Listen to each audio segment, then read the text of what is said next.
promised, I did a couple scans here at home, and I'm just going to do a couple voiceovers of the scans and kind of talk through what Dr. Benninger wanted us to touch on a little bit.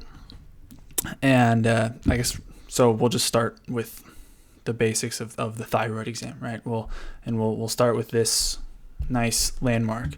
It's this black hypoechoic structure right here where I started the video and I started the recording. That is the cricoid cartilage, right? So that's just going to be just below that cricothyroid membrane. And the isthmus of the thyroid is just going to be just inferior to that, right? So I'm going to take my probe and move it inferior.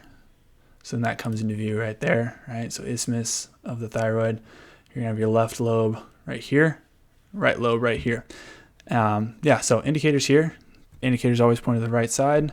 And so that's right lobe. You see the trachea right here. You see that big black shadow. So now what I'm going to do is I'm just going to move the probe over to the right lobe, right side of my neck. And so you'll see the right lobe come more centrally. And just like as you're watching motion on an ultrasound, always be aware of where the indicator is, because that'll kind of direct you as to what you're looking at, where it's going, and that'll help a lot. So I'll move over to the right here. And then you can see the carotid start pulsating. You see the carotid sheath kind of comes in right there. You see a sliver of the IJ. So what I'm going to do is I'll just do a Valsalva, right, and pop that up really nicely. So I'll pause it right here. And so obviously carotid, IJ. This is more lateral. This is more medial. Carotid sheath.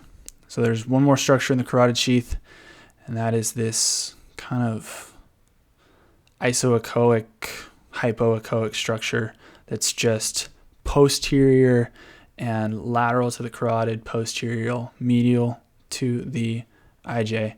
So this right here is your vagus nerve. I know I didn't really mention that today in the when he was kind of discussing with us what he wanted to talk about, but I thought it was good to mention. But anyway, so yeah, that's just the starting point, right? There's your landmarks, kind of where we're going to start with all the other scans.